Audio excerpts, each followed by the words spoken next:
The views and opinions expressed in this podcast are those of the hosts and guests and do not necessarily reflect the official policy or position of the podcast platform, its affiliates, or even the hosts. The information provided is for general informational purposes only and should not be taken as legal, financial, or professional advice. The host and guests are not liable for any errors of omission in the content, nor for any losses, injuries, or damages arising from the use of the information provided. Listeners are encouraged to seek professional advice relevant to their specific circumstances.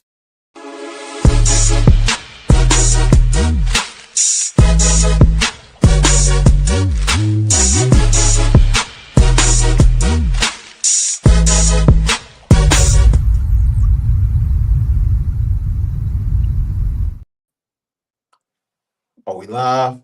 What's good, great people? I am Eza Moon, and I have a special guest in the building today. You guys, let me just prelude this real fast. There's a version of all of us that existed before the world told us, hey, who we were allowed to be, right? Tonight's conversation lives right there in the space between survival and self-definition. My guest is an artist whose journey reminds us that creativity isn't just expression, it's evidence.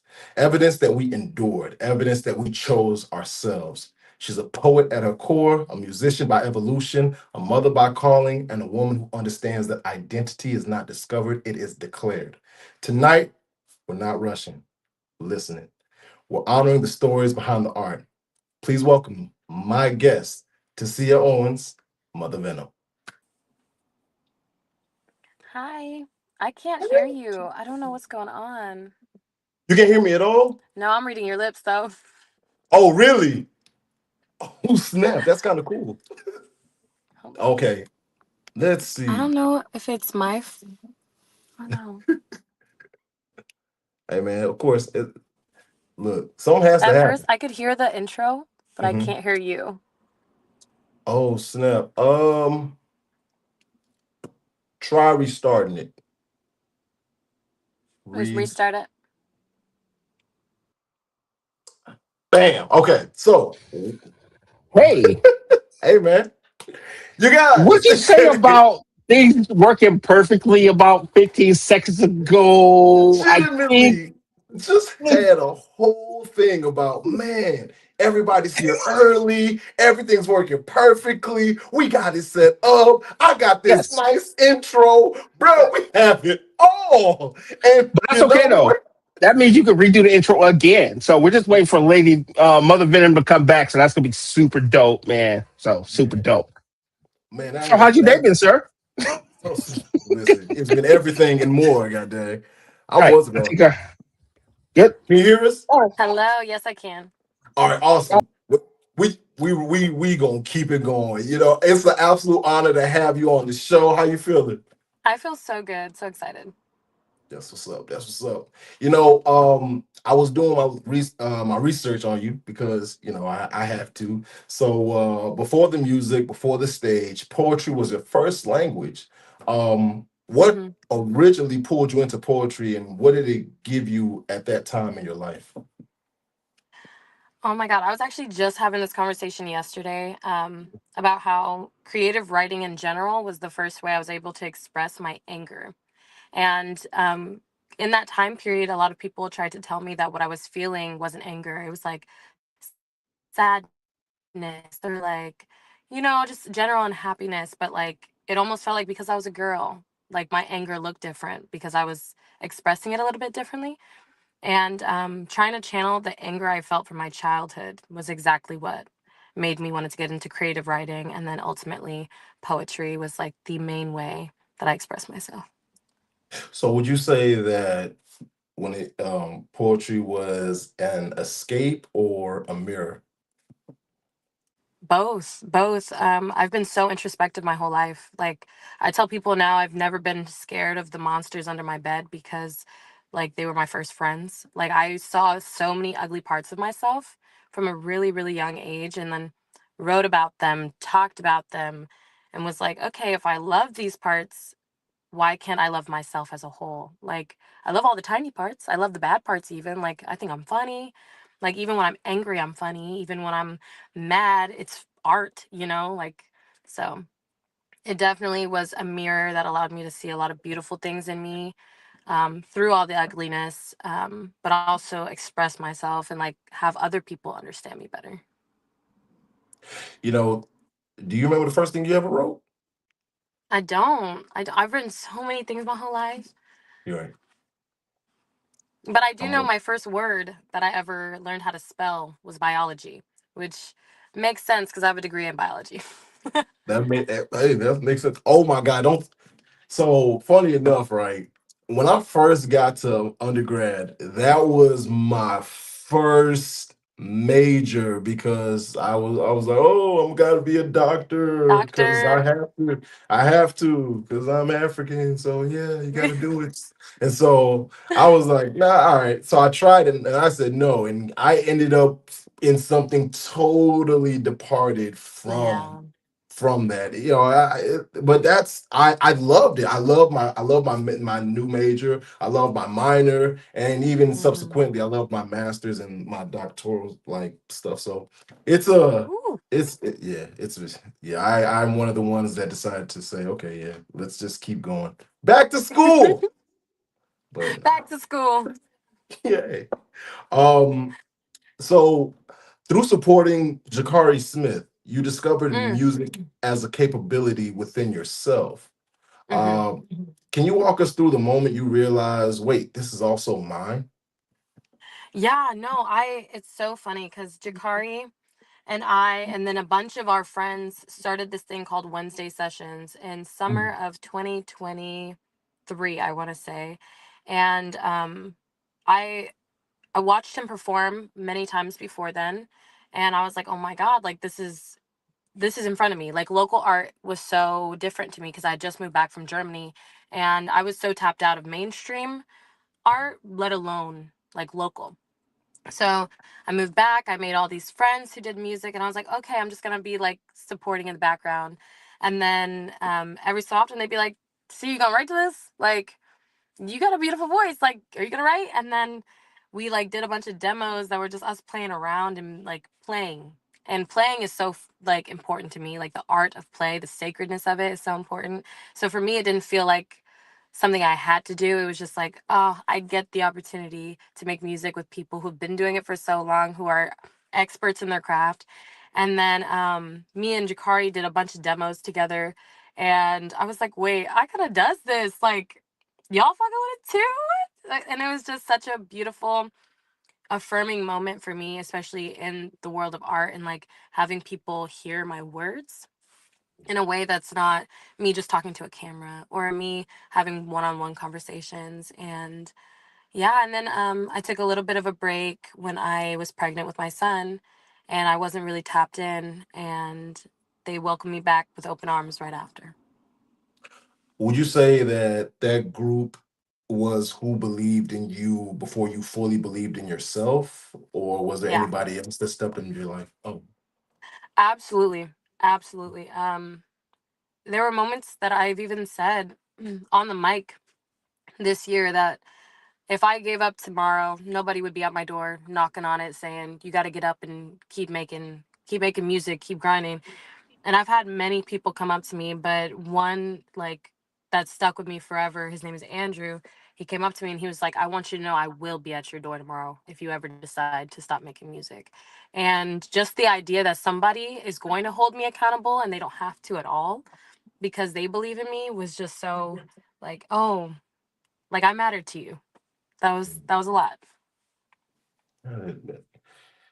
it's always a beautiful thing to find people that will actually show you that they care, that you know you Hmm. matter to them, that remind you that you're a priority in their life. But even when it comes to your dreams, and will literally just hold your feet to the fire whenever you're ready to walk away from what it is that you know what you feel like you are destined to do.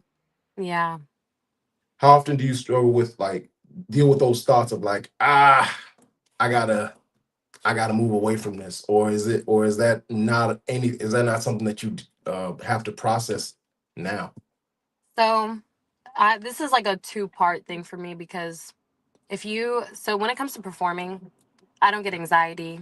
I don't get fear. I get only excitement. I'm just always so excited to be on it. If anything, I get anxiety afterwards, hoping that people understood what I said and like resonated with something before they left. But Right. it's so ingrained in me that I'm supposed to be a performer and an entertainer, and I'm supposed to pass on a message that it's not even a fear. But daily, I do have imposter syndrome, and I think most artists do. And I think that's what keeps people humble, because the only people I know that don't experience that are actually kind of trash. And I mean that objectively. I mean that so objectively. Like But trash you human have to have beings or just trash at the art? Like which one? trash at the art. Okay, got you, got Uh, you. you always have to know yourself that there's room for improvement. Otherwise, Right. like, what's the end goal? If you've reached your goal, where are you gonna grow to? Because people don't want to watch the same person over and over again. That's why we watch seasons of shows, like the character development, you know. But if you think you made it, I don't want to watch that. You know what's funny about that? Like that kind of like leans towards something that I was actually talking with a friend of mine just yesterday about was, hey, the artists when they're on their way, you know what I mean? Like when Yeah. they're struggling and they're still in the hood and they rapping for real and Mhm. until when they actually finally get to that, oh, I done made it, and how the music just changes, right? Yeah. And a lot of it kind of misses when it comes, when it comes to like, hey, you're the person who you were when you were on the come up. That music was fire. I can Mhm. tell you were hungry because you was dropping stuff that I mean, it made my soul sing. You know what I mean? But Yeah. when it came to you being at this plateau now, it's just Yeah. I don't feel it no more. I don't feel it. I'm not I don't feeling feel it. it. Yeah. Um, I want to get into a little bit more personal, right? So you were married from Mhm. 18 to 25. I was. And during those are the years where most people are still becoming themselves, right? Mhm. Looking back, what did that season teach you? And would you ever encourage someone that young to make that choice? I'm gonna answer that last question first. Mhm. Yes, because a lot of people told me in that moment not to do it, and I'm really, really glad I listened to myself, because while it ended on a very painful note, it was the entire experience was me growing up with someone else. That's why, like, even though I'm not in contact with my ex-husband, I often refer to him like, and this sounds weird sometimes, but like a brother, because we grew up together. Like, we had so much developmental periods together. We learned so much about ourselves by being together. We had so many adventures. Um, so like I'm always harboring on the good things that happened, because I wouldn't have stayed for so long had it not been so pivotal for my growth. But yeah, I feel like as long as you feel inherently safe and you know that like you're about to be on an adventure, get married. But if you feel like your life's about to end in some way, like you're not gonna grow, play, like if you're not sure that this person's gonna bring something exciting into your life, I wouldn't say it's worth it that young. But we were about to go on an adventure, and I knew that. And I've never shied away from something that's going to make me learn something about myself, which is another reason why I was like, I'm in. We're doing this. Like, and if it works out forever, that's wonderful. But if it doesn't, like, who gonna check me? But I definitely feel like the biggest thing that I learned about myself was that while I have a lot to give people, I don't give enough to myself. And I think people say that a lot, but genuinely, I put myself last a lot. And I got mad at other people for it. And now I'm so anti people pleaser. I'll be like, I was just telling the story today about how I went on a camping trip with somebody I was dating briefly. And I told him beforehand, I have no son this weekend. So what I'm going to do is nothing. I'm not helping y'all clean. I'm not putting up a tent. You won't catch me putting trash in the trash can. You gonna do all that. And if that's okay with you, then bring me. But if it's not, I'm happy staying back. I'll do my own thing. And eventually people got mad at me for that, even though they all agreed that they were happy with that. But it's just like taking people as they are, agreeing to things that within boundaries that are okay with you, and I stick by them. I stick beside myself ultimately. And I'm so, so happy with myself at the end of the day, even when I sound problematic, that I chose myself over and over and over again. Oh, that is definitely a blessing. I mean, Yeah. I was gonna ask you, well, hold on, side note. So you ain't even like you ain't even put the candy wrapper that No, was right there. I held it like this. I said, go ahead. Oh, And I took that you out, was put it in the hey, trash. Well la- trained. ladies, ladies and gentlemen, kid-free weekends are Kid free, sacred. sacred. Kid-free. Yeah, I'm Sacred. out the chains. Sacred. Like, we're not doing Sacred. this. We're not What you doing it. mean? I'm not putting no diaper in the trash. I'm not putting nothing in the trash. I ain't changing a thing. Mm-mm. Immovable object. Unstoppable force. Amen. I'm finna lay down and call it. Um, Hmm. I was gonna ask, how did that shape the woman you are now? But it seems like it helped you redraw your boundaries, Mm. with you being so much more anti-people pleaser. Mm-hmm. Yeah, absolutely. I'm a firmer person now. I still have like tendencies to hold space for people that don't necessarily deserve it. Um, Mm, I think that like I've moved on from being so other people oriented to, okay, I'm only giving what I don't want back or I don't need back, or I'm gonna be mad if I don't get it back.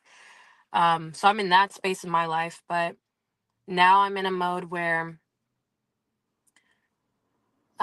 so initially when I meet people, when I welcome people into my life, I start out with all of my love, and then the things that you do kind of either chip away at it or they overfill the cup and we good. But I've learned that now I kind of need to meet people as they are. Oh, don't give, don't take, just meet people as they are, and then either build that love or step back. And that's the season I'm in now. So it's like it's going further into um just not expecting things out of people and not allowing people to put too many expectations on me that I'm not agreeing to. mm. I feel like you're further along in a direction than I am because I still, when I meet people, I'm like, oh, all right. Of course, I've been through my experiences that have taught me, that have given me a great deal of discernment, right? But in that discernment, right, with the people that I'm like, oh, okay, well, this people are good, are cool enough, or have a good enough energy to where I'm able to Mm, present my full self, and give my full heart to them. But mm-hmm. as time goes by and characteristics are shown that betray who they originally presented themselves as, it does still chip away from me, Yeah, at that love, that I want to give, because yeah, I don't believe that we were brought on here to be selfish. I don't think we were put on this earth to. I believe that our lives were created to serve. You know what I yeah, mean? Whether in some way or some way, shape, or form. And so for people to exude that selfishness, it really is off putting for me. And honestly, for me, yeah, that's how I draw back. You know what I mean? yeah, absolutely. I feel the same way because my nature is to be giving. My nature is to give whatever somebody looks like they need, even if they don't say it. Right. But in turn, I don't believe that we can be community to people who aren't community minded. And Mm, that's been my biggest issue because if you're in my tribe, you can have my last dollar because I believe you would do the same thing for me. And not mm, even just believe, I know you would. And I think that's the point of discernment I'm trying to be in, where not everybody can be tribe, not everybody can be your village. And just like I am constantly trying to do the interview process and like prove to my friends that I love them and I want to be there for them, I want to be there for their kids, right. they kind of have to do the same for me because I do have a lot to lose and so do other people. And I no longer feel like it's selfish to require that, like that back and forth. I think that too much we like take note of what each other has too, and like were like, oh, you've got more money than me, so you should do these things for me. And I'm like, yes and no. Like, yes and no. If it's necessary, I'm just, my money is our money. But there's also points where I'm like, yeah, but when I needed a shoulder to cry on, you weren't there. You told me you couldn't be. So there's so much give and take, and all energy should be shared equitably, not even equally, but like whatever we can give, we give. And I can't be around people who are only taking. I respect that. So that thought process, does that carry over in a relationship as well? Like, hey, my money is our money. No. See, hey, No. look, hey, y'all, thank y'all so much for tuning in. This was great. No. Okay, I actually am notorious for saying my money's my money and your money is my money. Oh, that is a wild concept in 2026. That is woo. And you got a degree. And you I will in say biology. And you say, woo. I will say that's more so in the dating process. Because I feel that women need to be courted. But in a full partnership of like, oh, we're married. Oh, it's whatever. It's 100 with 100. Like whatever both of us our dream is, and I know we're both pouring into it. I'm gonna do anything I need to get there, and I know you are. But in the dating process, before I know that we're getting married, absolutely, you're courting me, buddy. Oh wow. So yeah, let me get all of that. All of it. Maybe not all of it. I'm gonna let you pay your rent and stuff, but like, chill. I get to have my own rent. Oh, bet. That's so. Thank you. You're so kind, so kind, so kind. Um, I I wanted to get into into something really quickly. But it's around about that time, so we're going to have to. You ready? Is it a commercial? Commercial. WSAN Radio, the soul of America and beyond. Join DJ Ron G and the WSAN crew every day for the Ron G Morning Show, Funk Friday, and Gospel Brunch Sunday. From local heroes to national guests, WSAN Radio connects you to the pulse of our community. One song, one story, one soul at a time. WSAN Radio, where music, motivation, and movement come together. Streaming live, follow us on Facebook, YouTube, and WSANradio.com.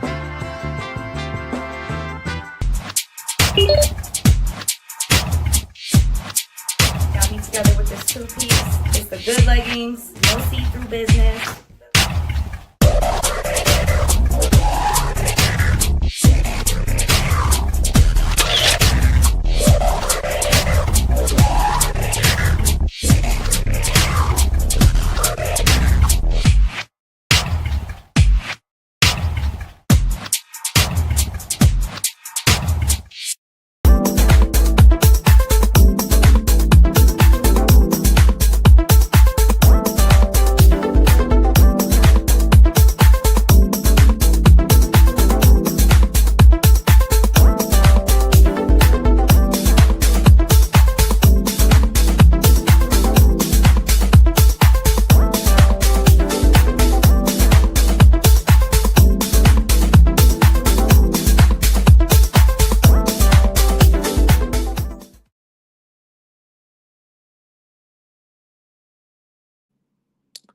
And we are back. Well, thanks so much to our sponsors for advertising with us. And if you guys need to advertise with us, please make sure you guys reach out to the United Front Network. Mother Venom. Really quick question. You freestyle? Oh God. I'm I asking sound you. like Dr. Seuss when I freestyle. But you can still one fish, two fish. Like.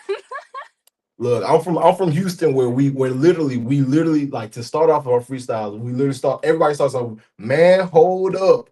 I done came down. And I'm out to H-Town, and you got to just go from there, like just literally and make it work.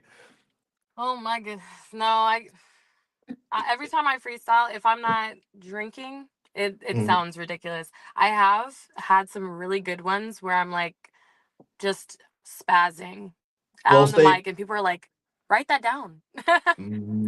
I'm in Mm, flow state, yes, but yeah, no, not normally. I Mm-mm. got you. I got you. I You won't was catch me slipping. don't worry. I'm gonna have to. I'm gonna have to at least get at one time. One. It don't got to be on the interview now, but I am gonna have to hit you up about a couple bars because I got to get the. Got to get that. I got to get that. I got to get that. I should put together a Okay. cipher for everybody I interview, but yeah, one day. Absolutely. Absolutely. That would Um. be fun. So you lived in Germany for a period of your life. Hmm. How did the support and the sense of community there compare to what you've experienced here in America?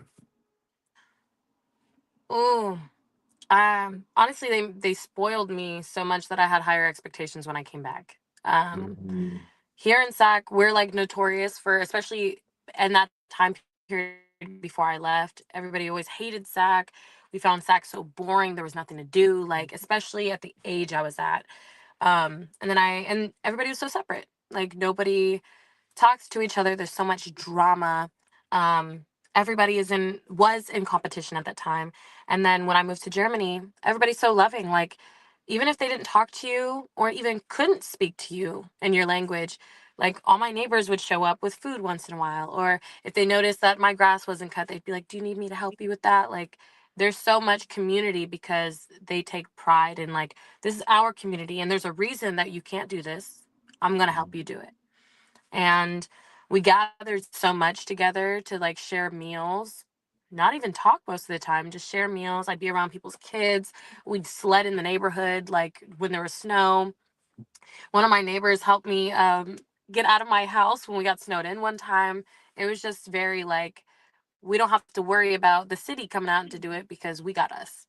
And here I'm genuinely afraid of, like, if I needed something, I can't ask my neighbors. And we had a fire alarm in my building yesterday, and they didn't tell us it was a drill. So I grabbed all my dogs, my belongings. I said, yeah.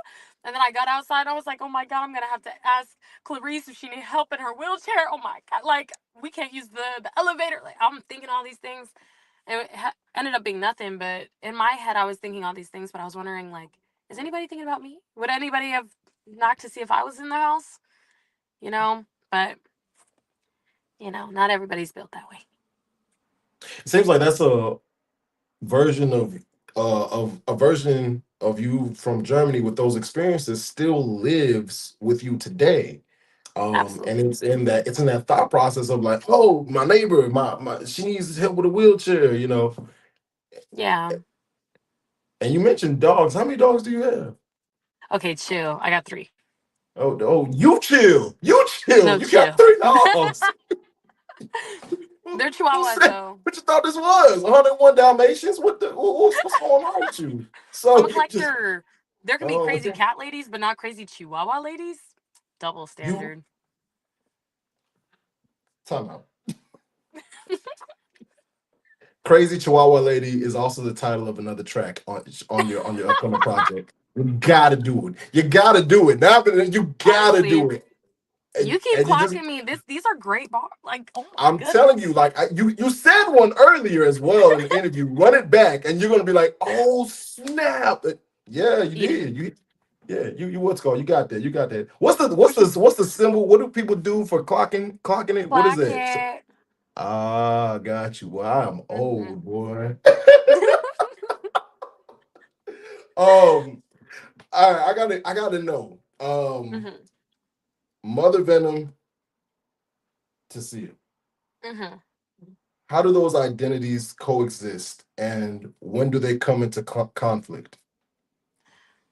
Um, I think they most come into conflict when I'm with my son, Mm, because all of those boundaries, all of those like um things that keep me strong in the real world don't apply to him. I belong to him. I am responsible for him. For me, like, the hierarchy of responsibility doesn't go like up. Like, I'm not training him to be responsible for me later. And I want to be everything he needs, everything he can come to. That way, I can empower him in the future to want to take care of me when I can't take care of myself. Not that he's obligated to. And so, like, there's so much selflessness in that's so not Venom. Venom's not like that. Like, Venom takes what she needs from life, not out of other people's hands or mouths, but she takes from the world what she needs. And I will give it back. I'll spread the love like I put so many other people on in the process, but not never to my own detriment. But my son, if I only had to feed one of us, it's him. If I could only bathe one of us in warm water, it's him.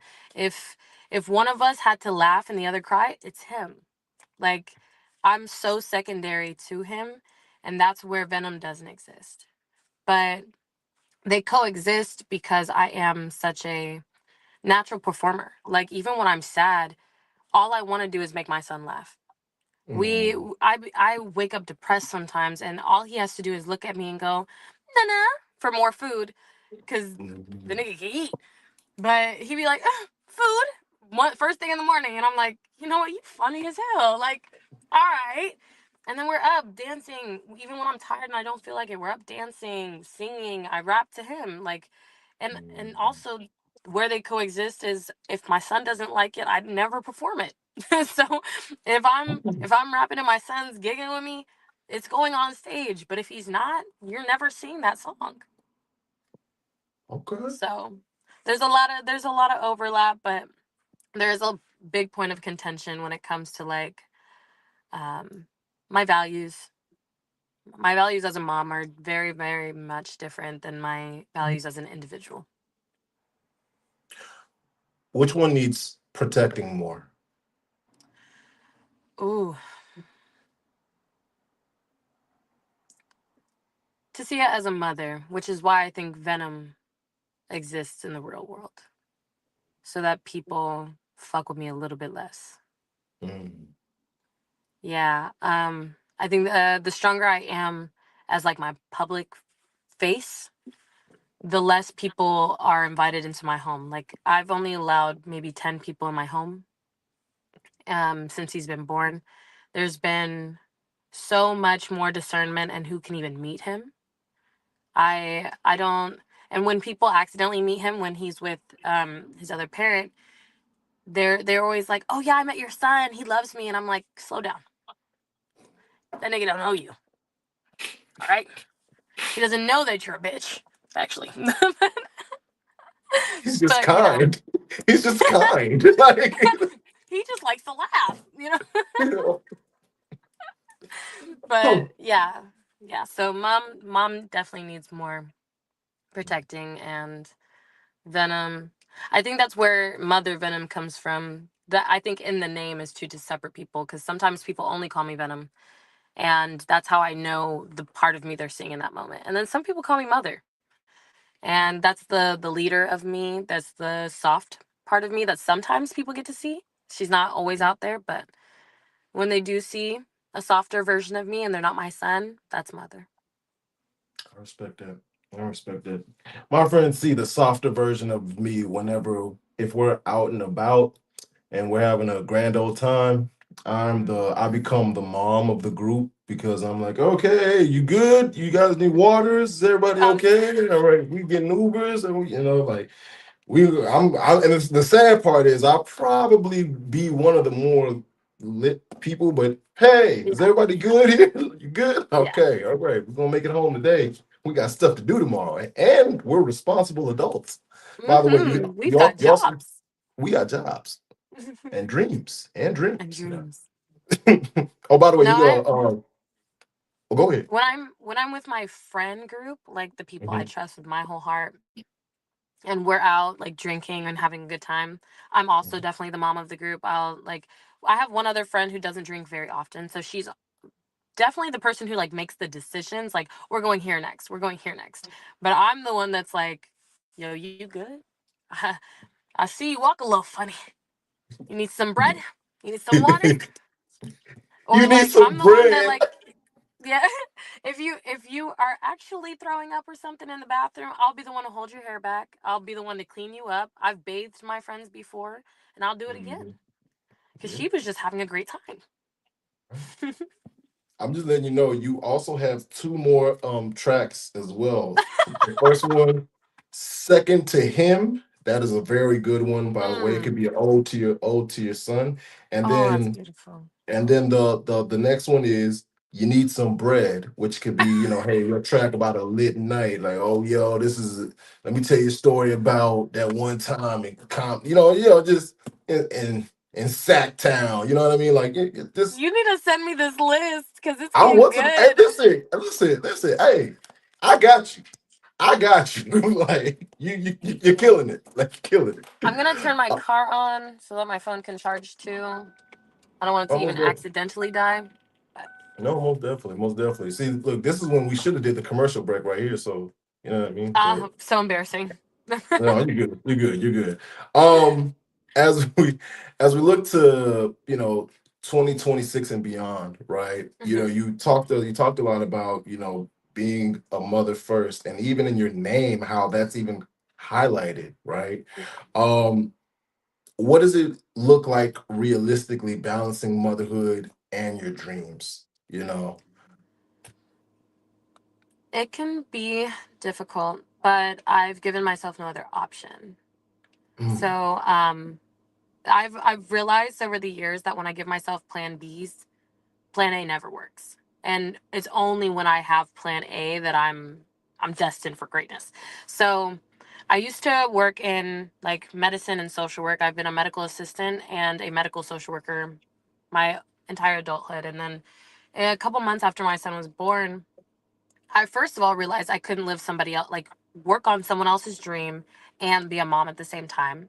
That was never going to work for me. I can't help make money for another organization and be a mom because those are two giving things. I can't right. give dually in that way. And I just decided, I was like, I'm going to be a full time artist and I'm going to pay my rent through art. And I've been doing that for, I want to say, a little over a year, maybe a year and a half now. And since I've given myself no option, all my bills are paid. So I'm like, I don't even have to worry about it anymore. It feels really, really like a blessing. And I always say money flows to me like water. And the more I spend it, the more it comes back to me. So I try my best to only spend like locally. And when a lot of my neighbors are unhoused. So anytime I walk past, if I can buy you food, if I can give you money, if I have cash on me, it's yours. Like that cash doesn't exist to me anyway. I'm just a girl. But I try to spend freely so that it comes back tenfold, and it almost always does. Cash doesn't exist to me. I'm just a girl. Yo, fam, I'm so sorry. I've never heard that statement ever in life. Cash doesn't exist. Cash You doesn't you've exist never met to Venom me. before. I'm just a girl. That's the title of your other one. I'm just a girl. Cash doesn't exist to me. IJAG. I'm just a girl. Use that. Use That's funny. IJAG. You funny. That is hilarious. I've never heard that before.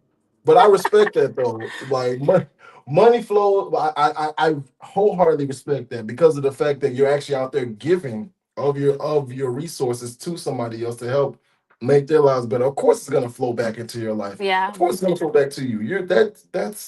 That's good. And it's good karma.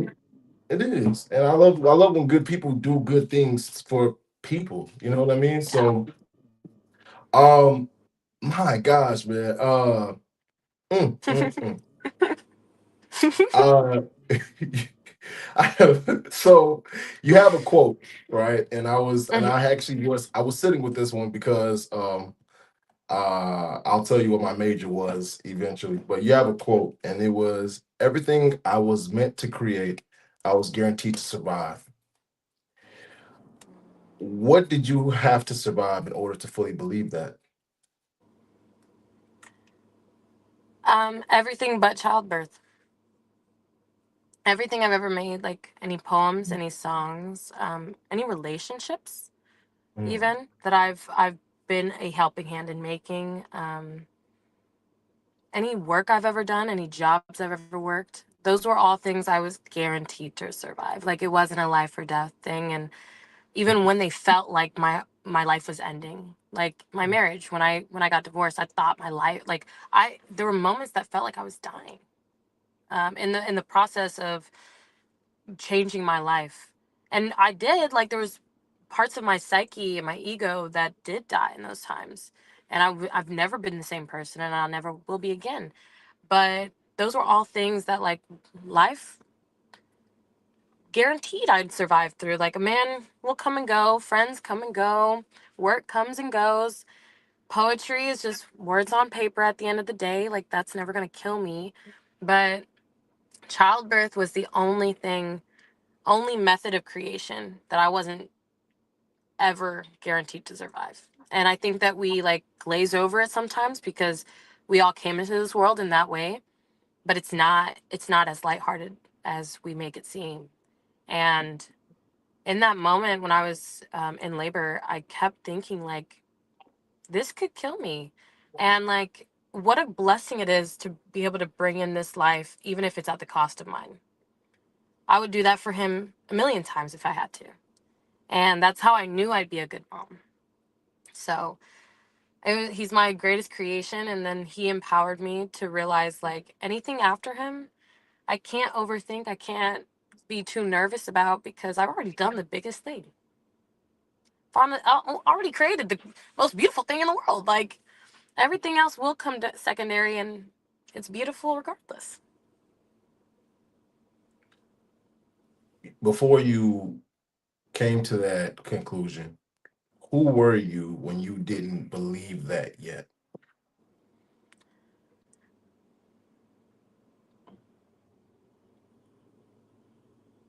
Mm, that's a big question. I I have a line in one of my songs where I kind of say that like I used to treat men like subscriptions, because I used to be a very male centered person. Not at the detriment to like female friendships, so it never got to that extent of like my relationship with women and how I see women, but I used to be a very male centered person, and because of that I wasn't me centered at all. And I had to like in that 9 month period, and then especially on that bed giving birth, had to reroute and honestly skip the me part. I had to skip the I had to go from one man to one man, actually, like not caring about all these other men who like did why am I being so male centered? What the heck? And then now I'm almost in the blink of an eye, this little boy is my entire world. And then because of him I had to learn how to love myself. Even more, like he expedited the process like crazy.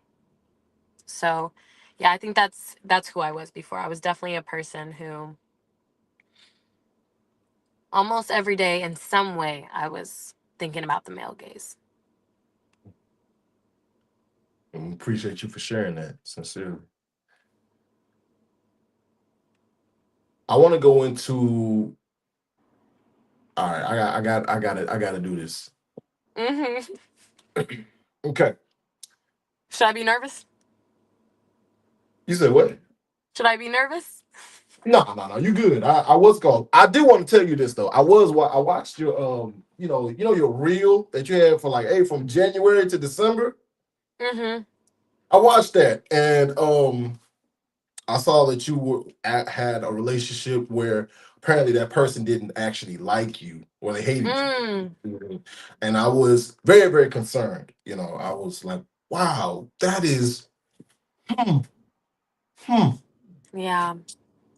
Um Nowadays I feel like it's very easy to run into that, right? You find, the initial euphoria of finding, oh hey, we could be partners in life Yeah. together, like, and this is gonna be lit. And Yeah. then, you realize time goes by, yo, this he don't like me or she don't like Mm-hmm. me. Like, yo, like Mm-hmm. they really not rocking with me like that. So Yeah. moving forward, I want to actually ask, this is my kind of fun question, kind of. but really I want you to ask you this. What's your biggest dating red flag right now? And your Mm. biggest green flag? Ooh, okay. I think the first thing that comes to mind with red flags, other than people who don't love themselves, because that's a red flag for everyone. Friends Mm. too. If you don't love yourself, you can't love me. But bigger than that, that it's still in the same pocket. But like, you don't. Oh, you wouldn't even believe how many dates I've walked out on mid date for this one line, and it's I can't believe you're here with me. Matter of fact, me either. You don't have to tell me twice. I'm out of here. Like, Hey, yo, I'm gone. I'm gone. Say less. Actually, now that you said something, I'm out of here. Like, maybe I shouldn't be here if you can't believe it. Oh, you ain't Tight. even stick around for the entree. Like you just said, No, no, I'm I've gone. lost my appetite. Lift is on the way. Yeah. Dang. Yeah. I can go eat somewhere else. It's never that deep. Dang. But I've walked out on probably 6 or 7 dates in 2025 based on some version of that line. And I'll do it again. I will do it again. Okay, that's it. But That's my it. biggest green flag is a simp. And I say that jokingly. Get out. Get out. Get out. Get out now. Get out of your No, car. Go no, ahead. Cut okay. that light off. Cut it No, no, off. no. Yeah. Okay. Hear me out. Hear me out. In my head, as a simp is the safest form of man for a woman because you've proven you like women. There's so many men out there who are heterosexual, but they're homo romantic. They don't want to live a life with a woman. They don't want to talk to a woman at the end of their day. They don't want to let a woman in on their biggest struggles or their biggest accomplishments. They want to talk to their bros at the end of the day. And that's beautiful because I want to talk to my girls all the time. But if I'm in a heterosexual relationship, I also want the man I'm with to be the person that I celebrate everything with. That I come to when I'm stressed, that I come to when I'm so excited about something. And I want that back. I want someone to think, "Oh my god, that crazy thing happened. I can't wait to tell Tasiya." I love that. But I've been in relationships with men who their first 10 thoughts are all they niggas. And I'm like, you couldn't call them second? Like, I don't know. That sounds a little crazy. Unless you work together or unless this is y'all's business plan together. You know, there are Mhm. things that make sense sometimes. But what you mean you want to share your successes with your woman? Weird. You know, I okay, all right. So I'm gonna let you know right now. I feel you. I do feel you. Mm-hmm. Um, the simp thing, I'm gonna set that to the side because I mean maybe in Texas it's a whole nother word, but the simp thing, I'm gonna set that to the side. But I do feel you on that one part because honestly speaking, the person that's gonna end up that's if you get in trouble, the person that's gonna bail you out is your lady. Person that you're Yeah. gonna want to, your fellas can't give you no boom boom. So you got it. Mm-hmm. I don't understand You the want them to kiss you on the forehead too? You want yeah. them to scratch your scalp for you? No. By the way, y'all, in case y'all didn't know, them scalp scratches are the top tier forms of non-sexual intimacy. S- Mm-hmm. Scalp scratches, amazing. Mm-hmm. Um, but no, like when it comes to that, like as far as I feel I can see it, but it's for me maybe because I live my life the way in which I live my life. Um, I don't think that I mean I don't believe that well most men most men in the South.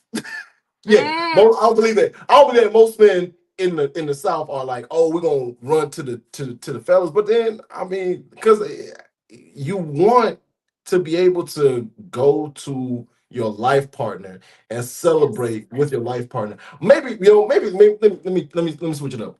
Most men after a certain age, you want to go There it to is your too. life partner and There's live your and literally enjoy your life partner. Like yo, like she's with me through and through. There's no way that I wanna like I'm finna I just made partner or I just acquired that apartment building that I've been trying to buy for the longest and I'm finna run tell that to the homies yeah, unless that's not like you said, like unless it's a business partner for sure.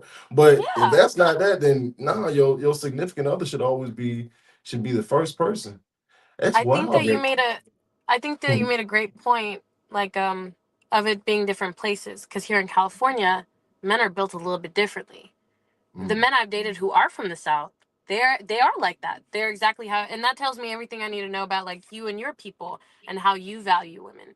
But here in California, honestly, and it's not even a joke anymore how they think they the prize. And I feel like women don't even think like that until men start to feel like no, you gotta prove yourself to me. And I'm like, why aren't we just dating? Like That, now I have to pull out the games because you're pulling them mhm. out.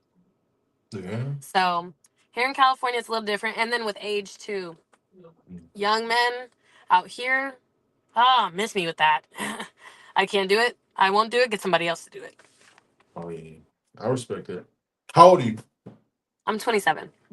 Oh yeah, you gonna run into what? You gonna run into Mm-hmm. that. You gonna run into that. These Yeah, they no not more. No more. That's why I leave dates. Thank you. I'm not doing she this. said, yeah, no, I'm out. And Yeah, then I'm took out. off. I'm out. Man, that's wild. That is actually wild. Um, all right, I gotta get into the goal of the show, which is philanthropy. Garnering support Mm-hmm. from the audience and putting it towards a charity or nonprofit that you care about. What charity or nonprofit would you like to spotlight today, and why is the cause that it faces so important to you? And since you decided to do two, go for it, man. Talk about both. So there's two organizations that I want to highlight. The first is Universal Cafe. They're a food recovery organization, and they really work to get food that is still good and give it to people who need it. And that is so iconic in the face of people trying to make it illegal for us to preserve food that stores will give away, restaurants will give away, and make it illegal to do that. And instead say, okay, we're going to take that and give that to people who otherwise would just be like sitting next to and watching us waste food.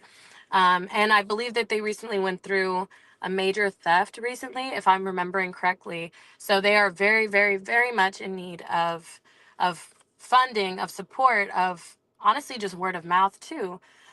So that's the first one. And then NorCal Resist. I cannot speak enough on how badly and how like strongly they're supporting our communities, especially against ICE. They're providing both like financial funding and in-person support. Like they will go to the courts for you. They will fight on the grounds with you and with your families and with people you care about. And we should all be caring about each other. But they are boots to the ground, helping us fight this oppression. And I love them so much. I love both of these organizations. And if you can spare anything, I think these are the two groups that you should be having in your sights. Most definitely. Most definitely. So hopefully those who are on the sound of our voices who are watching this live or those who are coming back and watching this later, they are moved by not just you, your story, but also, by that description of both groups that they in fact donate their time, energy, and efforts. Mm-hmm. Um, Mother Venom, see ya. He's a moon. I want to say thank you so much for joining me this evening for this interview. We before we close out though, we like to close with words of wisdom for the next generation. Mm-hmm. What words of wisdom would you have for someone who is, you know, not just dealing with who is crippled by their imposter syndrome? Mm. Ooh, the one thing I be saying is who gonna check you, boo? Who gonna check you? If you are the owner of your life and you handle everything that needs to be handled, who gonna check you and put yourself in that predicament? That's it.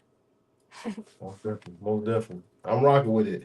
Thank you so much for joining me this evening. It's been an absolute honor and pleasure. And look, if you ever want to come back for another one, you are more than welcome. If you have anyone that you would recommend for a sit down with me, I will Absolutely. gladly accept them. And yeah, man, I will. I'm gonna bring you down and close out the show, and we can discuss afterwards. Cool. Perfect. All right, now. Two Thank you for seconds. having me. Thank you. Huh, that was amazing. You guys, that is Mother Venom. Please make sure she plans on dropping a project this quarter. So please, you guys, be on the lookout for that. Go check her out on Instagram, all her socials. I'll be definitely be tagging her when I upload this. It has been an amazing time getting to know such an amazing artist.